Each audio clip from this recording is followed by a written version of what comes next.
The marketplace on station smelled like metal and fear. Had visited many alien trading posts during his years as a salvager, but this one made his skin crawl the moment he stepped through the entrance. The who ran this place did not hide what they sold. Weapons hung from hooks on the walls. Strange chemicals sat in glass containers. And in the back, where the lights grew dim, there were cages that were not empty. Was not supposed to be here. His ship, the Wandering Grace, needed a new plasma distributor. The old one had failed during his last job, and without a replacement, he would be stuck in this sector for months. A contact had told him that the marketplace was the only place where humans could buy military-grade parts without council approval. So he had come with 18,000 credits in his account and a plan to buy the part and leave as quickly as possible. The merchant who approached him stood almost 8 feet tall. His scaled skin shifted colors as he moved, going from dark green to black and then to something like purple. 3 sets of eyes studied with the careful attention of someone who had spent a lifetime reading customers. "Human," the merchant said through his translator device. "We do not see many of your kind here. What brings a soft species to our market?" Kept his hands where the merchant could see them. He had learned long ago that the respected caution. "I need a plasma distributor, military grade. I was told you could help me." The merchant's scales shifted to yellow, which knew meant interest. "Perhaps I can, but first let me show you something special, something that might change what you came here to buy." Wanted to refuse. He wanted to get his part and leave this terrible place behind. But the merchant was already walking deeper into the marketplace, and refusing us hospitality was a good way to end up dead. So followed, his boots echoing on the metal floor as they passed rows of weapons he did not want to look at too closely. They stopped at the section had hoped did not exist here, the holding cells. Most of them were empty, their doors hanging open and their floors stained with things he did not want to think about. But one cell was occupied. She sat in the corner with her back against the wall and her knees pulled up to her chest. She was humanoid but clearly not human. Her skin had a pale blue color like ice under moonlight, and her hair was white as fresh snow. She was thin in a way that spoke of hunger and small in a way that made her look young.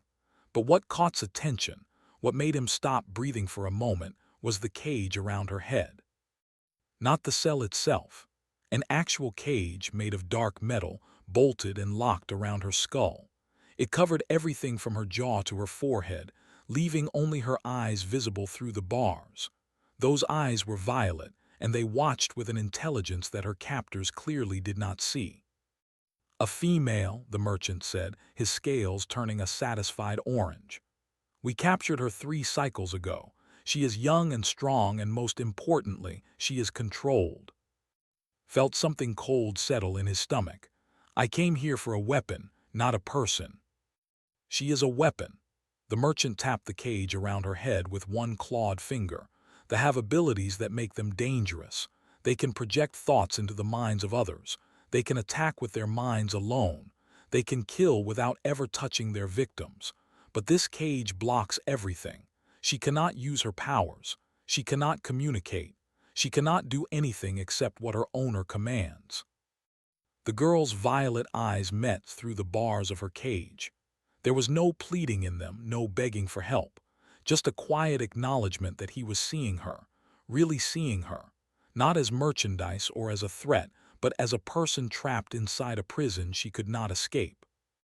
"The cage is permanent," the merchant continued. "Our engineers bonded it to her nervous system when she was young. If anyone tries to remove it, she dies. So she stays obedient, she stays useful, and she stays alive. It is elegant, yes." His hands had curled into fists without his permission. His nails dug into his palms as he tried to keep his voice steady. "How much for the plasma distributor?" The merchant seemed disappointed by the change of subject. His scales flickered through several colors before settling on a dull gray. 3,000 credits, but the is only 15,000.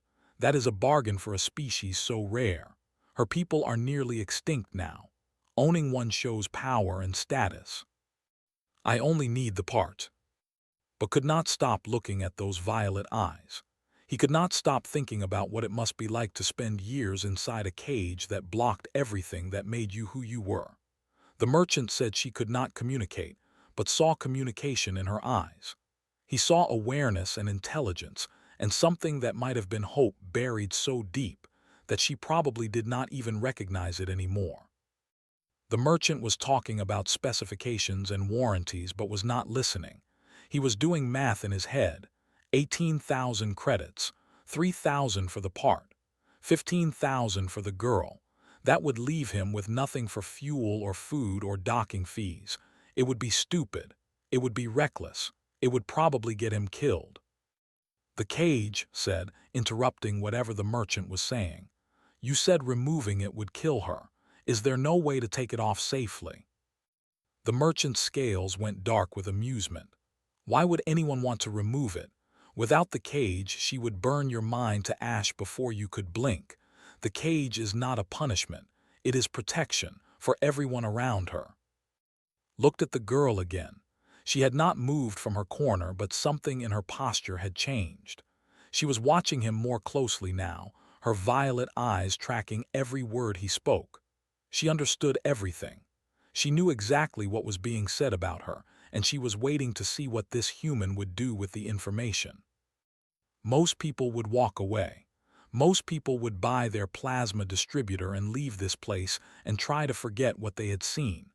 The galaxy was full of suffering, and one person could not fix all of it. That was what told himself as he stood there looking at a girl in a cage, but had never been very good at walking away. 15,000, he said. That is my final offer.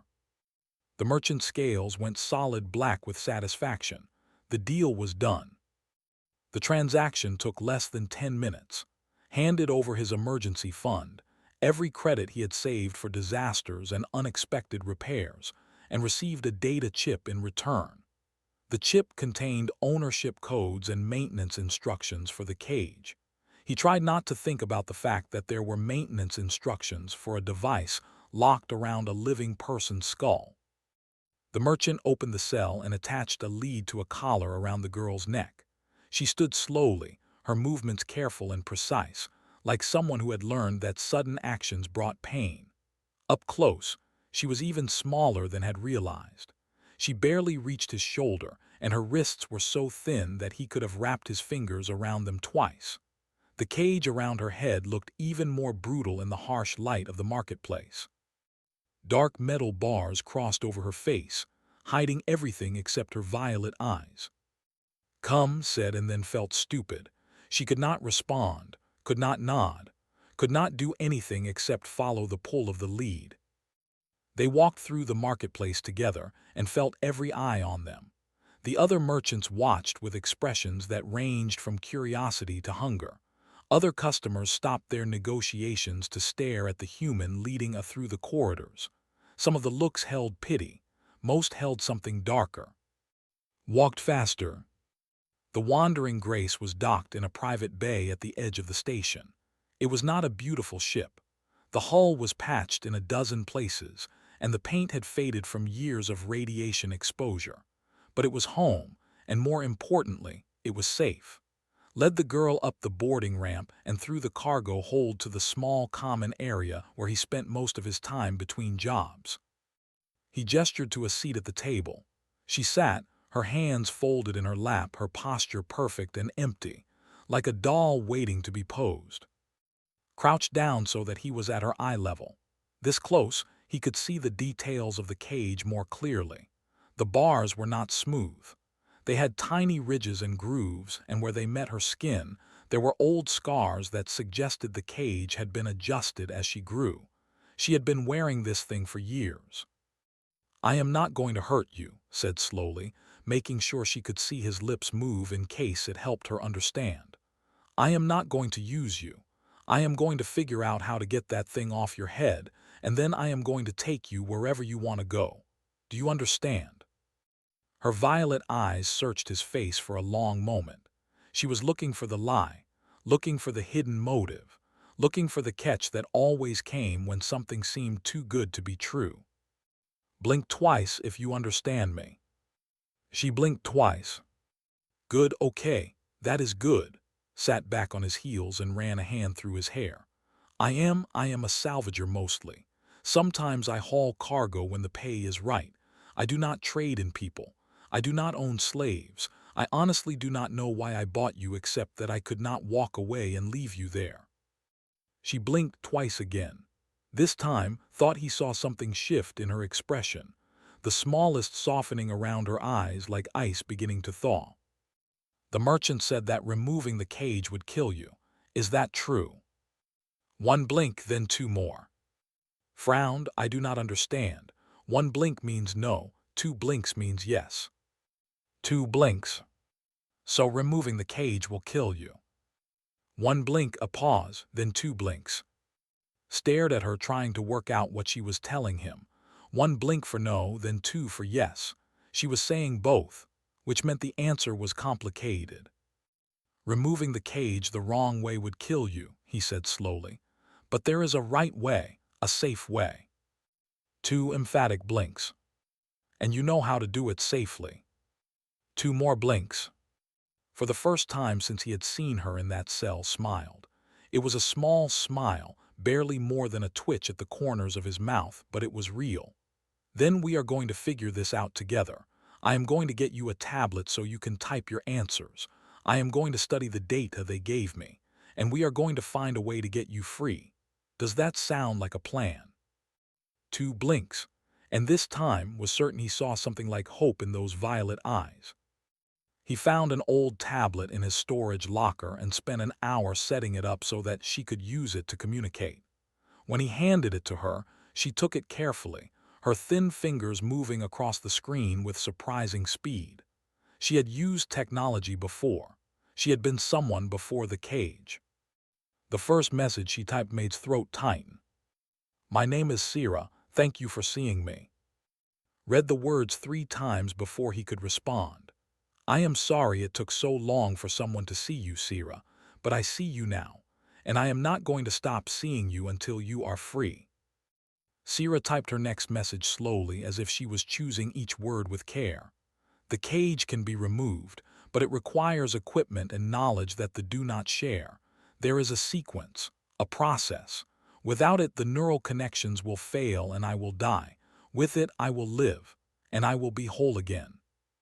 Then we find someone who knows the process, said. There has to be someone in this galaxy who can help. Sira looked at him for a long moment, her violet eyes unreadable behind the bars of her cage. Then she typed one more message. Why are you doing this? You do not know me. You gain nothing by buying me.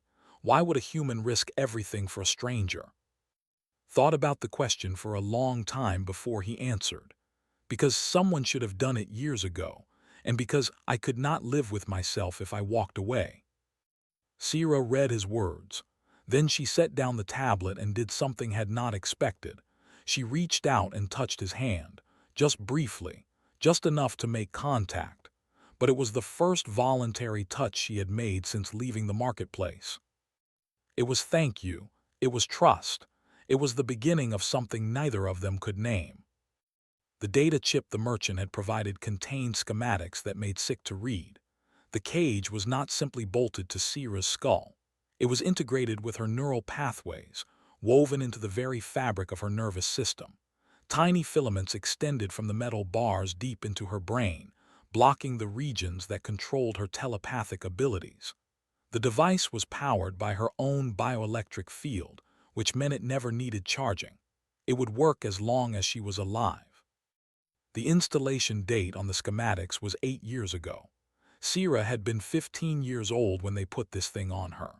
She had worn it through her entire transition from child to adult, unable to speak, unable to project her thoughts, unable to be anything more than a silent prisoner inside her own body. Spent 3 days studying the technical details while Sira watched from her seat at the table. She answered his questions through the tablet, explaining things the schematics did not show, filling in gaps that they had not bothered to document. Slowly, he learned her story. She had been captured with her family during one of the raids that had driven her people to near extinction. They had been peaceful once, using their abilities to communicate and heal rather than harm. But their powers made them valuable, and valuable things attracted predators. They had hunted them for generations, selling them to wealthy collectors and paranoid governments who wanted weapons they could control. Sira's parents had fought back when the raiders came. They had used their abilities to defend their children, and they had died for it. Sira and her younger brother Tam had been captured and separated. She did not know where Tam had been taken. She did not know if he was still alive. The cage had been installed 3 days after her capture, and she had not heard another voice in her mind since. "The talked in front of me," she typed one evening while pored over the schematics for the 100th time. "They thought I could not understand. They thought the cage made me stupid. But I heard everything. I remember everything." Looked up from his screen. What kind of things did they talk about? Trade routes, weapons shipments, alliance movements, the locations of hidden bases, the names of council members who take bribes. Sira paused, her fingers hovering over the tablet. "I am a library of their secrets. I just had no way to share them until now." Sat back in his chair and stared at her. The information she carried could be worth a fortune to the right buyers. It could destabilize criminal empires and expose corruption at the highest levels of galactic government. It could also get them both killed if the wrong people found out. "We could sell some of it," he said slowly. "Not to criminals, to human intelligence. There are operatives who would pay well for secrets, and they would not ask where the information came from." Sira typed her response quickly. "Use it. I do not care about money. I care about getting this cage off my head. If my knowledge can make that happen, then it is worth more free than it ever was locked inside me." They reached a small station 3 days later, a trading post that catered to humans and their allies. Found an intelligence operative through contacts he had cultivated over years of working in the gray areas of galactic commerce. The operative was a woman named Grace with hard eyes and a reputation for keeping her word. She listened to a sample of what Sira knew, enough details to confirm the information was genuine, and transferred 50,000 credits to his account without asking questions. It was more money than had ever seen in one place. It was enough to buy fuel for months, enough to pay for medical care, enough to reach anywhere in the galaxy they needed to go. "There is a doctor," told Sira after Grace had left. "A human woman on station. Her name is Price. She helped me once before with a patient that no one else would touch. She is good with alien biology and she does not ask questions. If anyone can figure out how to remove that cage safely, it is her." Sira typed her response with trembling fingers. "How far is station?" 3 weeks at standard speed. Maybe less if I push the engines." "Then push them." The journey took 22 days. During that time, learned things about Sira that had nothing to do with her captivity or her abilities. He learned that she loved music, though she had not heard any in years. He played recordings from his personal collection, old Earth songs that his mother had loved, and watched her close her eyes and sway slightly to the melodies. He learned that she had a sharp sense of humor that came through in her typed messages, making jokes about his cooking and his taste in entertainment that made him laugh despite everything. He learned that she dreamed of finding her brother, though she had accepted that he was probably dead. He learned that she was brave and broken and healing all at once, and that the cage around her head had never touched the parts of her that truly mattered. On the 15th day, woke to find a message waiting on his tablet. Sira had typed it sometime during the night while he slept. "I have been thinking about what you said, about why you bought me. You said you could not live with yourself if you walked away, but I think it is more than that. I think humans cannot help but see the broken things in the universe and want to fix them. It is not weakness, it is strength. It is the thing that makes your species different from all the others. You look at a girl in a cage and you do not see property or danger or a problem to avoid. You see a person who needs help, and you help. Even when it costs you everything." read the message 3 times. Then he went to find Sira and sat across from her at the table. "You give us too much credit," he said. "Humans can be just as cruel as anyone else.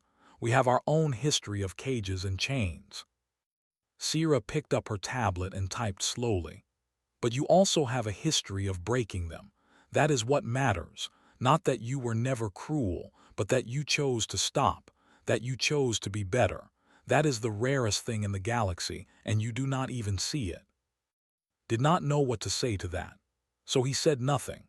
He just sat with her in the quiet of the ship, watching the stars slide past the viewport, counting the days until they reached station, and hoping that Dr. Price could work the miracle they needed. Dr. Price was a small woman with gray hair pulled back in a practical knot, and hands that never trembled. She had served in the human military for 30 years, patching soldiers back together in war zones that most people had never heard of. When she retired, she had come to station to practice medicine without borders or politics. She treated anyone who needed help, regardless of species or ability to pay. Had brought her a patient once before, a trader with a spinal injury that every other doctor had declared hopeless. Had saved his life and charged a case of Earth whiskey for her trouble. She studied the schematics of Sira's cage for 2 hours without speaking, sat in the corner of her office, trying not to pace, while Sira sat perfectly still in the examination chair. The only sound was the soft hum of the station's life support systems and the occasional tap of fingers on her tablet screen. Finally, the doctor looked up. "It is possible," she said. Her voice was calm and measured, the voice of someone who had delivered difficult news many times before. "The engineering is brutal but not beyond my ability to reverse. The cage is designed to fail catastrophically if tampered with, but there is a sequence built into the design, a shutdown procedure that disables the before disconnecting the neural links. If I follow that sequence exactly, I can remove the device without triggering the cascade." Sira picked up her tablet with shaking hands. "What are the risks?" Read the message and turned to face the girl directly. "There is a 30% chance of permanent neural damage, memory loss, personality changes, impaired motor function. There is a 10% chance of death. The cascade might trigger despite my precautions, or your brain might simply not survive the stress of the procedure." She paused. "And there is a 60% chance that I remove this cage and you walk out of here whole, free, yourself again." Felt his stomach drop. Those odds are not good. Those odds are better than anything else she will find in this galaxy. Turned back to Sira. "The decision is yours. I will not pressure you either way. If you want time to think, I can give you as long as you need." Sira did not hesitate. She typed a single word and held up the tablet for both of them to read. "Today." Nodded as if she had expected nothing less. "Then let us begin." The surgery took 14 hours. Waited in the corridor outside the operating room, packing the same stretch of floor until he knew every scratch and stain in the metal. He drank coffee he could not taste. He tried to read reports on his tablet but could not focus on the words. He thought about Sira sitting in that cage for 8 years, silent and trapped and waiting for someone to see her. He thought about what she had said about humans, about their need to fix broken things, and he wondered if he had done the right thing by bringing her here. If she died on that table, it would be because of him. He had bought her. He had promised to help her. He had brought her to this station and this doctor and this moment. If the surgery failed, her blood would be on his hands forever. The hours crawled past, 12, 13, 14. The door to the operating room slid open and stepped out. Her surgical gown was stained and her face was exhausted, but her eyes were bright with something that looked like triumph. "She is asking for you." Pushed past her before she finished speaking. The operating room was cluttered with equipment he did not recognize, machines and monitors and tools designed for procedures most doctors would never attempt. And in the center of it all, lying on the surgical bed with her white hair spread across the pillow, was Sira. Her face was pale. There were bandages around her head where the cage had been, thin white strips covering the places where metal had met flesh for 8 long years. But the cage itself was gone. It sat on a tray beside the bed, dark and inert and somehow smaller than remembered. Just metal now. Just a thing. Not the prison it had been for so long. Sira's violet eyes opened as he approached. They were clearer than he had ever seen them, brighter, alive in a way they had not been before. Her voice was rough from years of disuse, barely more than a whisper, but it was real. It was hers. She was speaking with her own mouth for the first time in 8 years.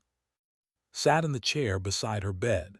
He wanted to touch her, to take her hand, but he was afraid, afraid of hurting her, afraid of assuming too much, afraid of breaking this fragile moment.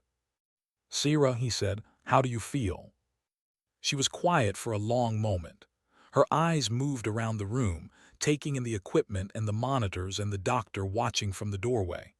Then she looked at, and slowly, carefully, she smiled. "I can hear myself think," she whispered. "I can feel my own mind again. It is so quiet, so peaceful."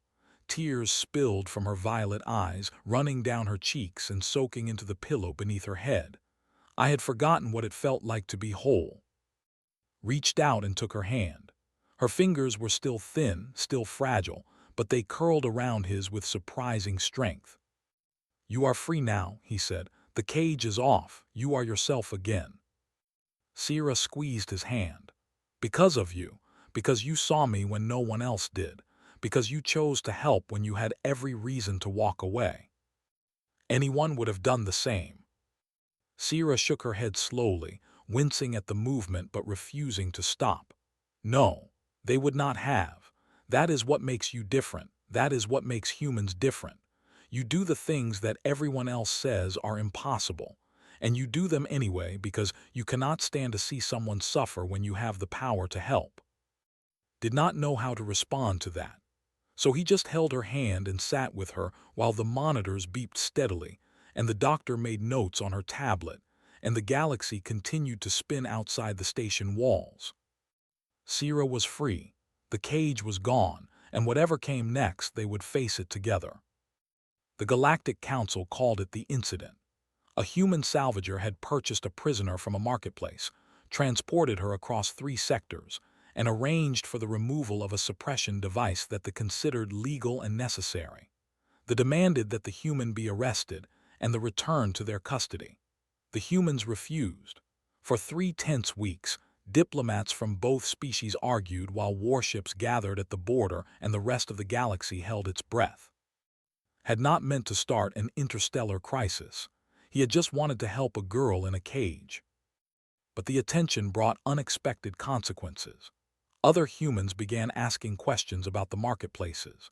Journalists dug into records that had been buried for decades. Politicians who had looked the other way for years suddenly found themselves facing angry constituents who wanted to know why they had allowed the trade to continue. The story of Sira and her cage spread across human networks, and then beyond, reaching species who had their own reasons to hate thee and their brutal commerce. Sira recovered slowly over the following weeks. Her abilities returned in fragments, overwhelming at first after so many years of silence. She would flinch at the thoughts of strangers passing by in the station corridors, or wake from nightmares with psychic echoes that made the walls tremble. Dr. Price helped her learn control, teaching her techniques that human researchers had developed for their own telepaths. Slowly, Sira began to master the power she had been for so long. When the Galactic Council finally agreed to hear testimony about the markets, Sira volunteered to speak. The council chamber was vast, a curved amphitheater that could hold representatives from 1,000 different species. Sira stood at the central podium, small and pale under the harsh lights, and she looked out at the assembled delegates with eyes that had seen things most of them could not imagine. "I am Sira of the," she said, her voice steady despite the trembling in her hands. "For 8 years I wore a cage around my head. For 8 years I could not speak or communicate or touch another mind. I was property. I was merchandise. I was a thing to be bought and sold and used." The chamber was silent. Every eye was fixed on the girl at the podium. They told me that the cage was for everyone's protection. They said my abilities were too dangerous to be allowed free. They said I should be grateful that they let me live at all. Sierra paused, and when she spoke again, her voice was harder. They lied. The cage was not about protection. It was about control. It was about fear. It was about making sure that I could never fight back, never resist, never be anything more than what they wanted me to be. She raised her hand, and suddenly every delegate in the chamber felt what she had felt. Not an attack, not a threat, just a sharing. They felt the cold metal pressing against their skulls. They felt the silence where their thoughts should have been. They felt the years of isolation and despair and the small spark of hope that refused to die no matter how hard the darkness pressed in. When Sierra lowered her hand, there were tears on faces throughout the chamber. Species that had never shown emotion in council sessions were weeping openly. Even the delegates looked shaken, though whether from guilt or fear was impossible to tell. A human saw me, Sierra continued. He saw me through the cage and the silence and the years of captivity. He saw a person where everyone else saw property, and he chose to help me, even though it cost him everything he had, even though it put his life at risk, even though the galaxy told him it was none of his business. She looked directly at the human delegation, and felt her gaze even from his seat in the gallery far above. That is what humans do. They see the broken things, the lost things, the caged things, and they cannot walk away. Some species call it foolishness. Some call it weakness. But I call it the greatest strength in the galaxy. The strength to care when caring is hard. The strength to help when helping is costly. The strength to say that no one deserves to be treated as less than a person, no matter what they look like or what abilities they have. The council voted unanimously to investigate the markets. Within a year, they were shut down entirely. Within 2 years, the slave trade had collapsed, driven underground by sanctions and enforcement actions from a coalition that included species who had never worked together before. The galaxy was changing, and it had started with one human who could not walk away. Went back to his life as a salvager. He still flew the Wandering Grace, still took jobs hauling cargo and recovering lost ships, still lived his small life among the vast machinery of galactic civilization. But now Sierra flew with him. Her powers made her valuable and dangerous. Some species still believed they should be caged and controlled, but had seen her use those abilities to heal wounds, to calm terrified children, to communicate across barriers of language and culture. Power was not good or evil. It was just power. What mattered was who used it and why. One morning, Sierra came to the cockpit with a data pad in her hands and tears in her eyes. "Dr. Price sent me a message," she said. She found records, transport manifests from 8 years ago, the kept detailed logs of every prisoner they moved. Set down his coffee. He knew what was coming before she said it. "My brother Tam. He was sold to a labor camp in the outer reach. The camp was shut down 2 years ago, but the workers were relocated. Dr. Price traced the records to a mining colony in the system." "How far?" asked. 6 weeks. He was already plotting the course. "Then we had better get started." Sierra smiled, and it was the same smile she had given him when she woke from surgery, the smile of someone who had learned to hope again. She crossed the cockpit and sat in the co-pilot seat that had become hers over the past months. Outside the viewport, the stars stretched endlessly in every direction. Somewhere out there, a boy who had been sold into slavery might still be alive, might still be waiting for someone to find him. And the human who had arrived to purchase a weapon, who had found instead a girl in a cage, was going to help search for him. Because that was what humans did. They looked at the broken things and the lost things and the impossible things, and they reached out anyway. They always did.